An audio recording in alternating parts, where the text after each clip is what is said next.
ॐ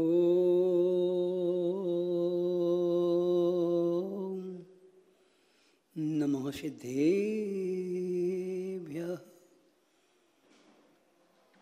जय बोलो जय श्री देवादिदेव आदिनाथ भगवान की।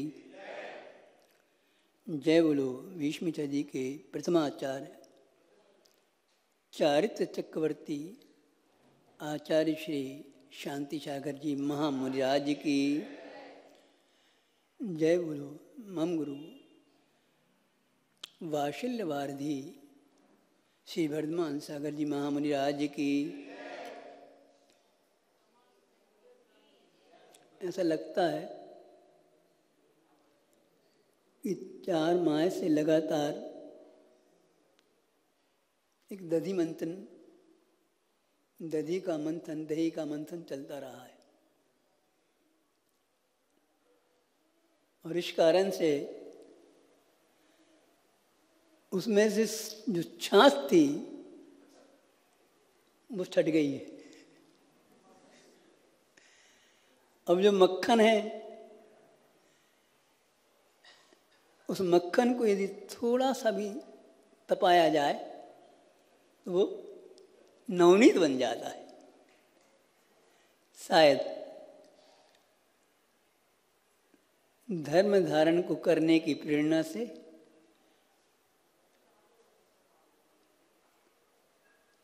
उस दधि मंथन के पश्चात ये जो मक्खन यहाँ विराजमान है उसे थोड़ा सा तपाने की आवश्यकता है। पहले एक गुरु अष्टकम के माध्यम से हम गुरु वंदना करेंगे।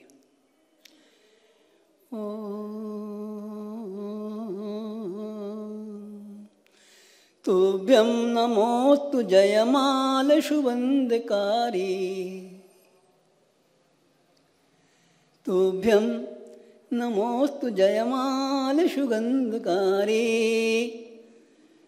तुभ्यं नमोस्तु श्री वर्धमान सुबंध कामा।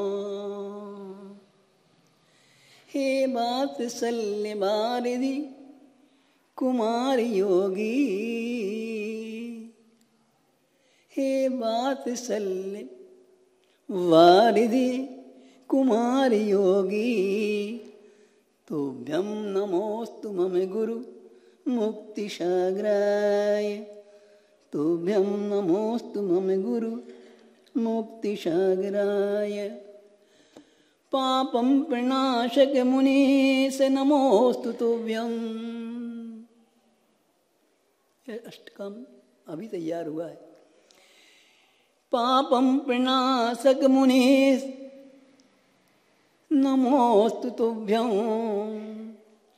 पुण्यं प्रकाशक मुनीश ऋषिश नमोस्तु तुभ्यं। पुण्य प्रकाशक ऋषिश नमोस्तु तुभ्यं। शुद्धात्म ज्ञान तपव्रत धनम हि यश्च। तुभ्यं नमोस्तु मम गुरु वर्धमान। तुभ्यं नमोस्तु मम गुरु वर्धमान। शुद्धं स्वभाव प्रतिपादित शांति मूर्ते। एक तत्व प्रतिपालक लब्ध कीर्ति। मूलोत्तरादि गुणधारक साधुवर्य। श्री धर्म सिंधु गुरुवर्य नमोस्तु तुभ्यं।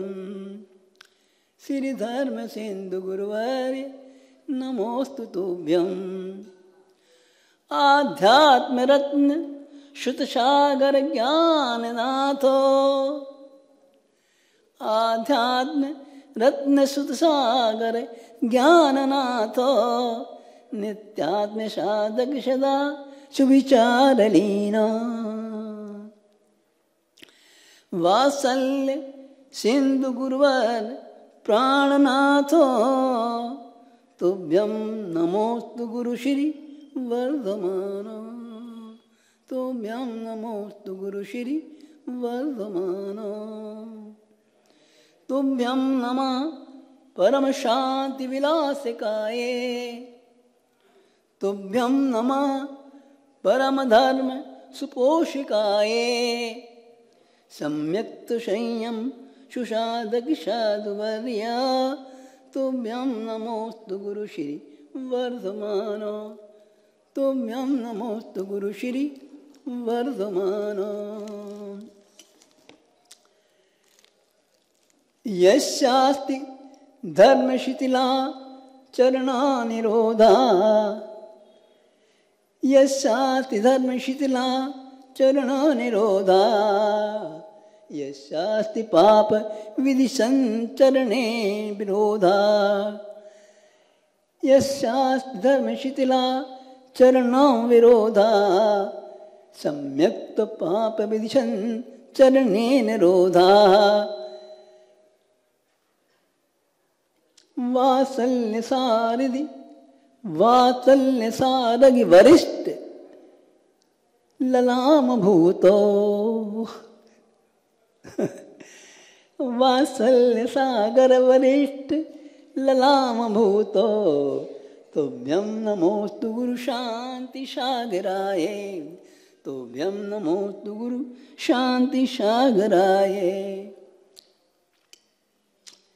रागादिदोष मलहीन दिगंबराय। रागादिदोष मलहीन दिगंबराय। स्वात्मैक्य नित्य मुनिनाथ सुशांत योगिन। स्वात्मा वृतकार गणेश चिदंबराय। तुभ्यं नमोस्तु गुरु श्री वर्धमानो। तुभ्यं नमोस्तु जगदार्ति हराय स्वामिन।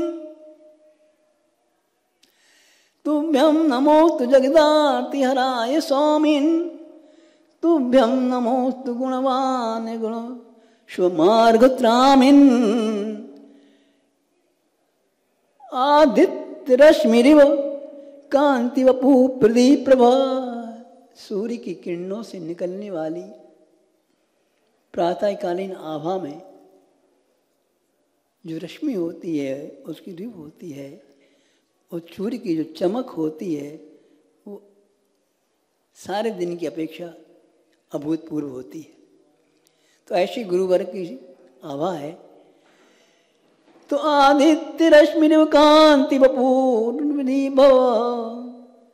वर्धमान सिंधु मुनि गुरर्ये नमोस्तु तुभ्यं। वर्धमान सिंधु मुनि गुरुवर्ये नमोस्तु तुभ्यं। ज्ञानशील गुणारूढ़ं ध्यानालंकार भूषितं। स्वात्मकल्याण दक्षमिहि वर्धमानो नमाम्यहं। वर्धमानाय नमः। तो मैं कह रहा था कि थोड़ा सा तपाने पर भी मक्खन नवनीत का रूप धारण कर लेता है। बंधु, अनुशासन मानव जीवन का मेरुदंड है। यह वह केंद्र बिंदु है जिसके चारों ओर घूमता हुआ जीवन विकास को प्राप्त हो जाता है, विकासशील हो जाता है, विकासोन्मुख हो जाता है।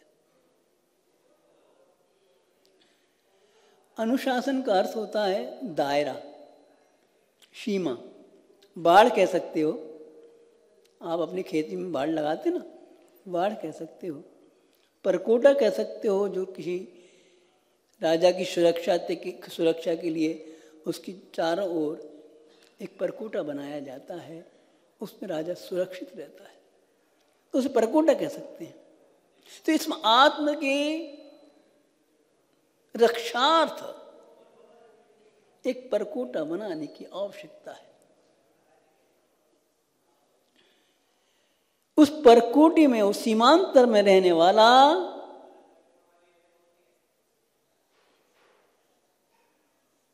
जीव मानव पलता है, फूलता है, पनपता है और विकास करता है। पर विकास कैसा? सुरक्षित रह के विकास करता है। दो तटों के बीच में बहने वाली सरता, वह नदी जिसकी अपने दो कूल हों, निरंतर प्रवाह को प्राप्त होती है, निर्द्वंद रूप से बहती है, बहती चली जाती है। उसे कोई बाधा नहीं होती और वह एक दिन अपने असीम लक्ष्य को प्राप्त हो जाती है। किसी भी नदी का जो लक्ष्य होता है वह बहते हुए किसी समुद्र में जाकर के मिलने का होता है। हमारे जीवन में भी प्रवाह आना है और यदि हम प्रवाह को लाते हैं तो हमारा लक्ष्य, अंतिम लक्ष्य क्या है? मुक्ति। अंतिम लक्ष्य मुक्ति है। उस मुक्ति को प्राप्त हो जाता है। वन्य सीमा होती है, जंगलों की एक सीमा होती है। उस सीमा के अंदर रहने वाला वन्य पशु, हिंस्र पशु, जिसका भक्षण किया जा सकता है, जो हिंसा करता है, ऐसे पशु भी वहाँ निर्बाध रूप से विचरण करते हैं। हरिण, खरगोश सारे जंगल में ही तो रहते हैं, रहते कि नहीं रहते? वो भी अपने जीवन में सुरक्षित रहते हैं। बड़े बड़े हिंसक प्राणी जहाँ रह रहे हों, वो उस सीमा में रहने वाला हिंस प्रभु भी बिना किसी बाधा के रह जाता है। हमारा मानव जीवन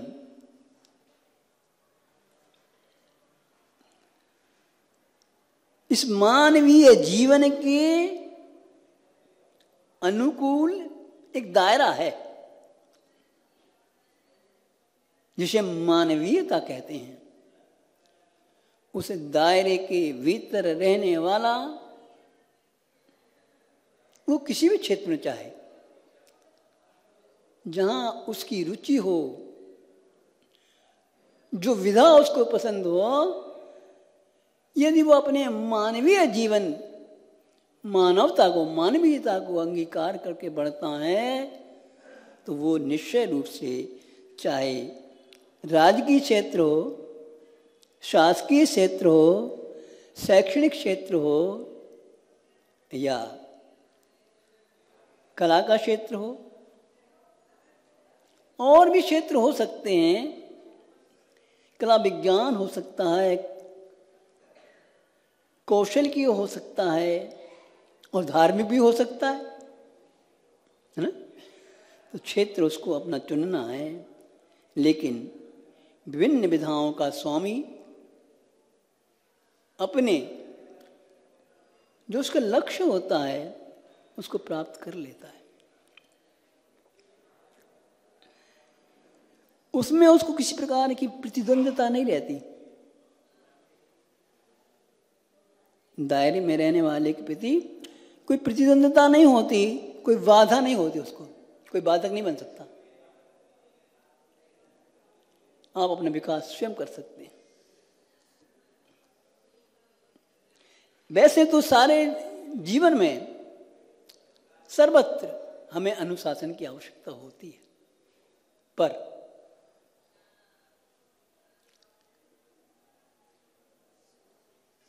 अनेकों अनुकरणीय नियमों में सर्वोपरि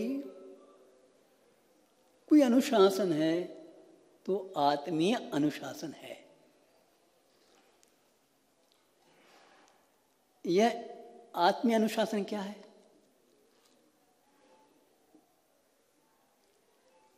जिसमें सारे अनुशासन समाहित हो जाएं, ऐसा वह आत्मीय अनुशासन है क्या? हाथी के पांव में सारे पांव समाए, ऐसा है ना, सुना है ना आपने? तो ऐसा यह आत्मीय अनुशासन है।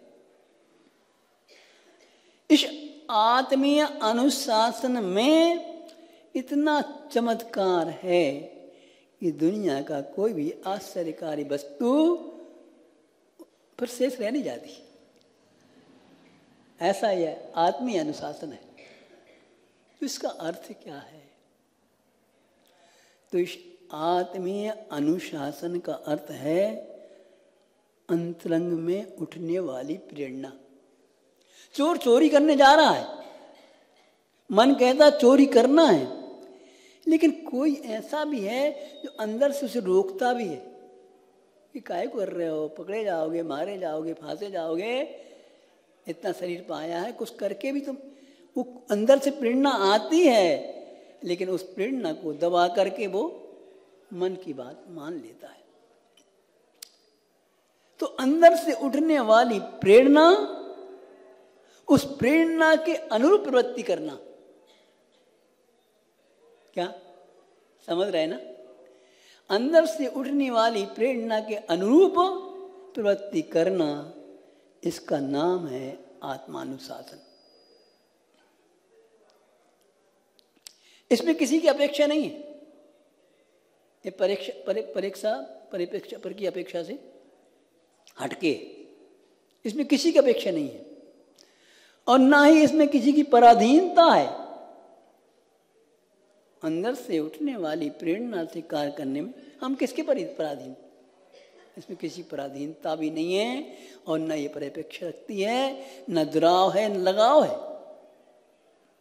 इसमें कुछ नहीं है, न दुराव है, न लगाव है, न प्रमाद है, न किसी प्रकार की कसाय, अज्ञान, इन सब से रहित। अज्ञान का कोई फूट इसमें नहीं होता। केवल अपनी आत्मा के अंदर उठने वाली आवाज को आप सुने और उसके अनुरूप प्रवृत्ति करें, बस छोटी सी बात है, लेकिन हम ऐसा करते नहीं।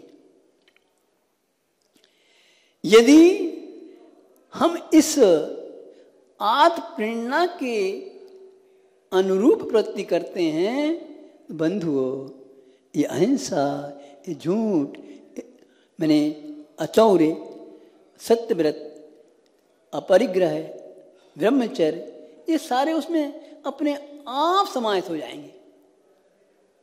वो दायरा उसका अपने आप बन जाएगा। केवल आत्मा की बात सुने, किसी और की नहीं। बहुत छोटी सी बात है। दिगंबर परंपरा में इस आत्मानुशासन का, इसके ऊपर सबसे ज्यादा बल दिया गया है। आत्मानुशासन पर दिगंबर परंपरा में सबसे ज्यादा बल दिया गया है। कारण है, इससे आत्मा का सर्वोदय विकास होता है, आत्मा का सर्वांगीण विकास होता है। जिस प्रकार एक जो घोड़ा होता ना, तुर्की अश्व जो कहलाता है, बहुत चंचल होता है, उस पर लगाम लगा दी जाती है और उस लगाम के आश्रय से वो सवार जो उस पर होता है, वो अपने गंतव्य स्थान तक उसको ले जाता है।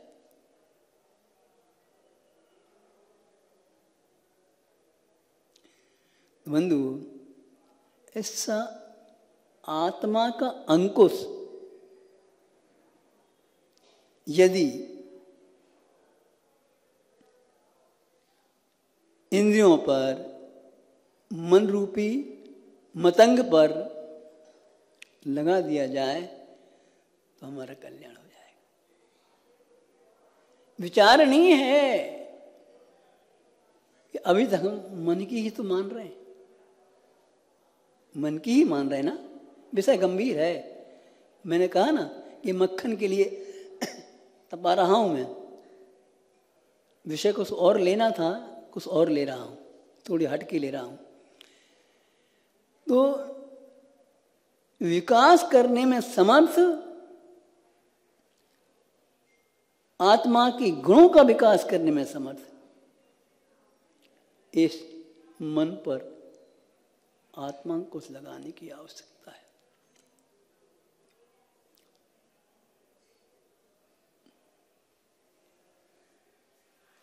हम इसे धर्मानुशासन भी कह सकते हैं, जिसे आप, क्योंकि धर्म तो आत्मा ही का है ना, आत्मानुशासन का अर्थ धर्मानुशासन से ले सकते हैं। आध्यात्म के विकास में अभी ये जो काल चल रहा है, ये कौन सा काल है? वर्षा योग। क्या है? वर्षा योग। इस वर्षा योग का भी बड़ा महत्व है। आपने 4 माह गंवा दिए, लेकिन साधु के लिए ये सबसे ज़्यादा महत्वपूर्ण है। क्यों महत्वपूर्ण है? इसमें आप लोग तो जो है सामान्य जन साधुओं की परीक्षा करता है, उनको नापता है, तौलता है, कैसे महाराज हैं, क्या है, कैसे आए, किसका कैसा है, सब देखते हैं, सब करते हैं, सब अनुभव में आता है। लेकिन साधु क्या करता है? वह अपने सराग भावों को परखने में समर्थ होता है। वह काल जिसे आपने गमा दिया, ये वर्षा योग काल बीतराग भावों को परखने की कसौटी है। इस साल में 4 महीने मिलते हैं। बिहार में ये सब नहीं होता जो यहाँ होता है। मोह की जो पर्याय है, राग द्वेष मोह, इनकी पर्याय, मोह की पर्याय है। इस रूप जो प्रवृत्तियां हैं, उन्हें नापने का, तौलने का यह वर्षायुक्त तुला दंड है।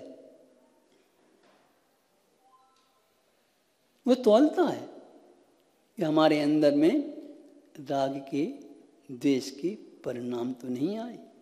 हालांकि प्रतिक्रमण में तो रोज कहते हैं, पर कहना और प्रवृत्ति में विशेष रूप से प्रवृत्त होना, निवृत्त होना इस वर्षा योग में होता है। इस काल में पानी अधिक गिरने से जीवों की बहुत अधिक उत्पत्ति होती है, तो उनकी हिंसा से बचने के लिए भी साधु इस वर्षा योग का प्रयोग करता है। लेकिन वैसे देखा जाए तो इस काल में हमारा जो पाचन क्रिया है ना, बहुत कमजोर हो जाती है ना, हो जाती है। लेकिन इतनी पाचन क्रिया कमजोर होने के बाद भी क्या स्वास्थ्य में कोई परिवर्तन आता है? क्या नहीं आता है, नहीं आता है। स्वास्थ्य में कोई बाधा नहीं उत्पन्न होती है। क्यों नहीं होती है? क्योंकि इस काल में सर्वाधिक पर्व हमारे आते हैं। दक्ष दक्षिण आता है, अष्टांगिका आती है, 16 कारण आते हैं, आते ना, हमारे पर्व है। ये पर्व भी बहुत ज़्यादा आते हैं और इन पर्वों में हमें विशेष तप करना पड़ता है, करते हैं, करना चाहिए। तो अधिकांश लोग उपवास करते हैं, एकांतर करते हैं, बहुत से लोग बेला भी करते हैं, तेला भी करते हैं, चूला भी करते हैं, 10 दिन का भी उपवास कर लेते हैं। है शक्ति लोग करते हैं। आबाल है, वृद्ध हैं, साधु हैं, श्रावक, सब करते हैं, करते ना बंधुओं। यथा योग, यथा शक्ति, यथा भक्ति, यथा सब करते हैं। तो ये केवल इस वर्षा योग में ही संभव है, अन्यथा नहीं है। इसलिए भी साधुओं को ये विशेष रूप से रुचि करता है। भैया, मानव का जीवन कभी गुलामी को पसंद करने वाला नहीं है। गुलामी जीवन जीना सबसे निकृष्ट जीवन माना जाता है। हम किसी की पराधीनता नहीं स्वीकार सकते, हम किसी के पराधीन रहना स्वीकार नहीं करेंगे। हमें गुलामी का जीवन हमें पसंद नहीं है। रूखा मिलेगा रूखा खा लेंगे, नहीं है, कमी है, कमी बेशी है। जैसा मिलेगा वैसा खा लेंगे, जैसा पहनने को मिलेगा वैसा पहन लेंगे, जैसा रहने को मिलेगा वैसा रह लेंगे, लेकिन इस गुलामी के जीवन को हम स्वीकार नहीं करेंगे। है ना ऐसा? लेकिन नहीं है, नहीं है। हम सोचते जरूर हैं कि जो उपलब्ध होगा उसी में अपना जीवन काट लेंगे, पर ऐसा नहीं है। क्यों नहीं है? क्योंकि हम, ये हमारा दुर्भाग्य कहेंगे, क्योंकि हम गुलामी का जीवन पसंद कर रहे हैं। आज से नहीं कर रहे हैं, अनादिकाल से कर रहे हैं।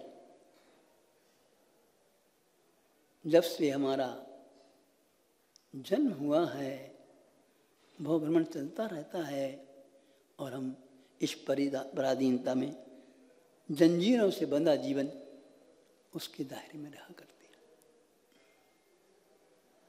हमने अपना सारा जीवन दूसरों को समर्पित कर दिया। निज पर का भेद विज्ञान नहीं है।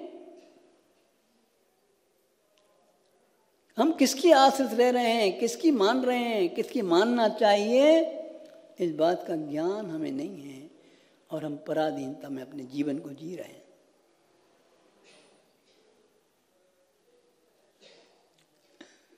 बंधुओं, इस आत्मा ने अब तक पराधीनता का जीवन ही जिया है। इसने सदा मन की दास्ता को स्वीकार किया है। कभी एक इंद्रिय पर्याय में रहे, दो इंद्रिय पर्याय में रहे, असैनी पर्याय में असंगी पंचेंद्रिय पर्याय तक मन नहीं था, मन नहीं था। फिर मनुष्य कैसे हो गए?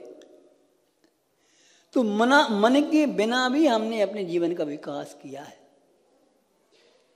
और अब जब पंचेंद्रिय पर्याय में आए, सैनी पंचेंद्रिय हुए, जैन कुल को प्राप्त किया, क्या रह गया बाकी?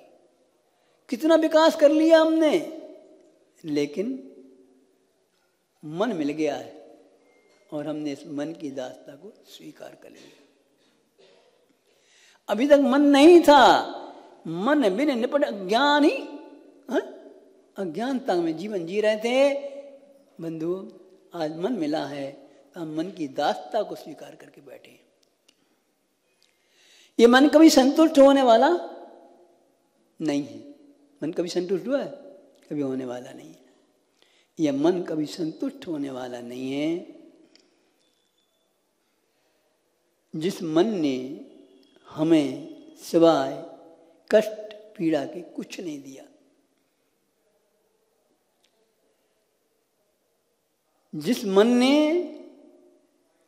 यातनाओं के सिवाय कभी कुछ नहीं दिया, हम उस मन की दास्ता को स्वीकार करके बैठे।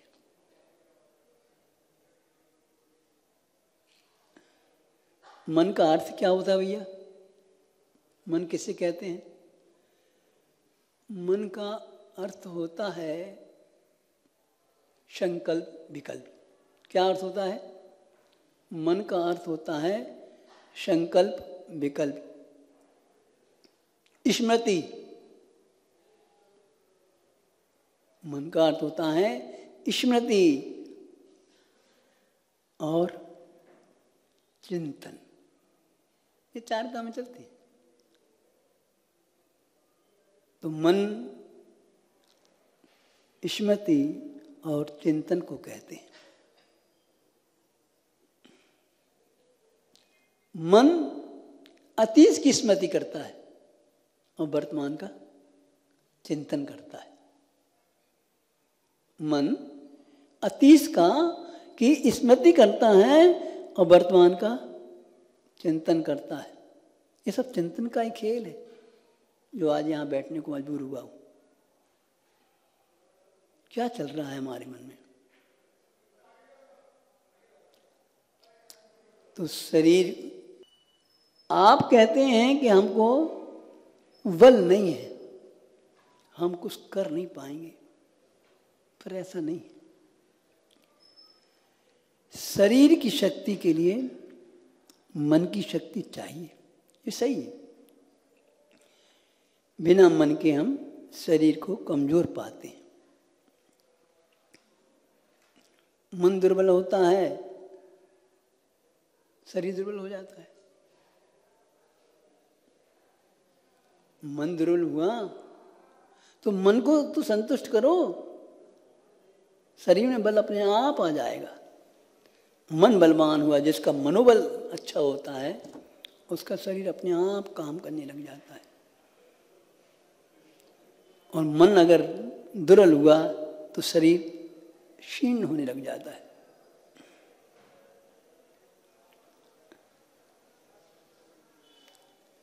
और इसी कारण शायद हम मन के बस में हैं कि हमें अपनी शक्ति को कमजोर हम पा रहे हैं, इसलिए मन की हमें आवश्यकता है और इसीलिए मन के दास बन गए। मन की दासता को हमने स्वीकार कर लिया है। बंधुओं, सर्कस में शेर होता है ना, उस सर्कस के शेर को अपनी शक्ति का आभास नहीं होता है। वो जरा सा धमकाया तो डर जाता है, जरा सा डराया तो डर जाता है। उसे अपनी शक्ति का आभास नहीं है। अर्थात खेल के, सर्कस के खेल में नचाने वाले लोग हैं ना, मैदान छोड़ के लंगोटी छोड़ के भाग जाएंगे, उसको आभास हो जाए तो एक दहाड़ मार दे, आवाज आ जाए उसके अंदर से कि मैं शेर हूं, फिर देखो कोई रहेगा वहां पूरे पंडाल में। लेकिन क्या करे, उसको आभास ही नहीं है कि मैं शेर हूं। आपको भी आभास नहीं है कि मैं आत्मा हूं। एक बार आत्मा की आवाज आ जाए कि मैं आत्मा हूं, तो कहां रहेगा मन, कहां रहेगा शरीर की क्षीणता, कहीं नहीं रहने वाली। तो मक्खन को नवनीत बनाने के लिए मैंने कुछ लोगों को चुना है कि इतने लोग यहाँ बैठे हैं, इतने काफी हैं। यदि उदयपुर के चातुर्मास में ये लोग अपने आत्मा की आवाज को सुन लें, अंतःकरण की आवाज को सुन लें और गुरुदेव की शरण में आ जाएं, तो समझ लो कि ये चातुर्मास सबसे भव्य चातुर्मास हो। अरे हम तो भगवान महावीर के वंशज हैं, हैं? आपको इतना आभास नहीं है कि हम भगवान महावीर के वंशज हैं? हैं?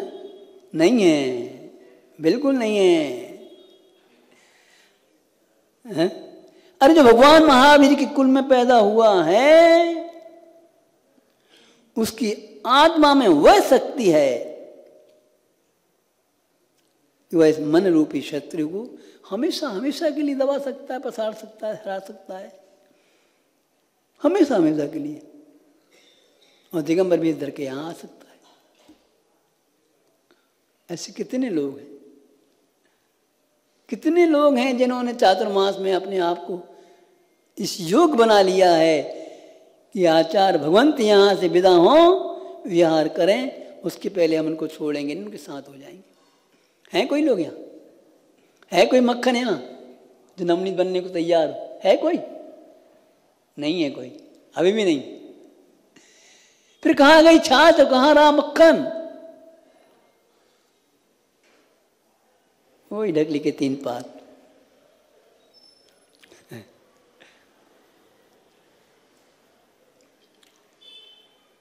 बंधुओं, हमारी जो परंपरा है, भगवान महावीर की जो परंपरा है,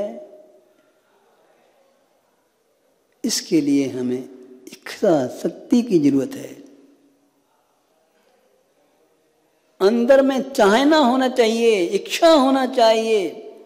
अरे वासनाओं की चाहना में तो हम निरंतर घूमते रहे हैं। जरा इस वंशज को परंपरा का निर्वाह करने के लिए तो आवाज उठाओ अंदर से। कौन है अपना, कौन पराया, जरा इसकी पहचान तो कर लो। ये नहीं हो पा रहा है। आज जो कुछ भी हमें अच्छा मिला है, हम विचार करें कि इसमें अच्छाइयों का कैसे हम सदुपयोग करें। कैसे जो गुण हमें प्राप्त हुए हैं, शरीर प्राप्त हुआ है, धर्म प्राप्त हुआ है, जैन धर्म प्राप्त हुआ है, आचार भगवंत का समागम प्राप्त हुआ है, इसका कैसे सदुपयोग करें। रोज आते हैं, रोज बैठते हैं, चले जाते हैं, फिर वही अपनी जो अपना रोज का कार्यक्रम तो वही सब चलता रहता, कहीं परिवर्तन आया ही नहीं। क्यों नहीं आया परिवर्तन? आपने अपनी इच्छा शक्ति को जगाया नहीं। जगा लो, आत्मशक्ति को जगा लो, प्रेरणा पाओ। अंदर की आवाज आ रही होगी, उसे सुन लो। बंधुओं, साधकों को धर्म लाभ लेने के लिए पूरा 4 महीने का समय मिला है। मिला है। इसके बाद में आप धर्म धारण नहीं कर पाए, धर्म को स्वीकार नहीं कर पाए, तो 4 माह करते क्या रहे?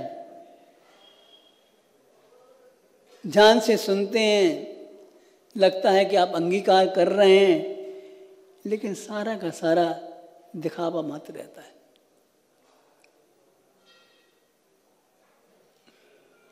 तो धर्म का लाभ लेने का अवसर प्राप्त हुआ है। आपने धर्म श्रवण किया, जनवाणी का प्रसार किया, और जो अच्छा हो सकता था आपने किया है। ये सारे प्रयास आपके बहुत अच्छे हैं, सराहनीय हैं। इन सब के लिए गुरुवर का आपको आशीर्वाद प्राप्त है। जो आपने किया है बहुत अच्छा किया है, लेकिन सम्यक दर्शन, ज्ञान, चारित्र की धाराओं में बहने के लिए, त्रिवेणी को रूपोज्जान करने के लिए, जनमन के मानस का कलमश विकारों को प्रक्षालन करने के लिए सतत प्रयत्नशील गुरुदेव के द्वारा दिया गया प्रवचन आप अंगीकार करें और अपने जीवन को विकासशील बनाएं। यही तो चाहते हैं। साधु क्या चाहता है? साधु यही तो चाहता है कि आपके अंदर धर्म का धारण करने का जो बल है वो बल जागृत हो जाए।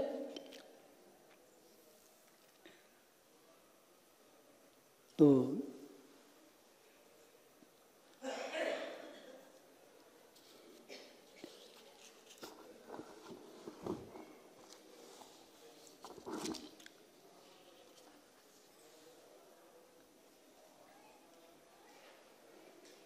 सम्यक रूप से यमन करना, व्रत समिति गुप्ती आदि रूप प्रवर्तना, विशुद्ध ध्यान में प्रवर्तना, इस संयम के द्वारा आप अपने जीवन को विकासोन्मुख बनाएं। इसी भावना के साथ ओम नमः सिद्धेभ्यः। वैसा लंबा था, लेकिन रुचि के थोड़ा अनुकूल नहीं था, इसलिए उसको 60 में कर दिया है। मैं जान रहा हूँ कि ये आपके लिए बहुत कड़वी दवा के रूप में दिया गया है। ये एक ऐसी दवा है जो शायद ही गले से उतरती है, कुछ मीठा खाना पड़ता है उसके बाद। कड़वी दवा का हाथ प्रयोग किया है। अंत में बोलो श्री वर्धमान सागर जी महामुनिराज की। तू नीर निधि से धीर तू, शांति सुधा गंभीर, और वर्धमान पद निध गहे, सम्यक ज्ञान समीर। मेरी रुचि ही है। प्रबंध तो बहाना रहता है, मुख्यतः छंद बंद ही मेरी रुचि है। तो वर्धमान पद नित गहे कि सम्यक ज्ञान शमीर। स्वांत शांत मन, माने स्वांत माने मन चित्त, स्वांत शांत मम नित करे तो क्षमता सलिल समीर।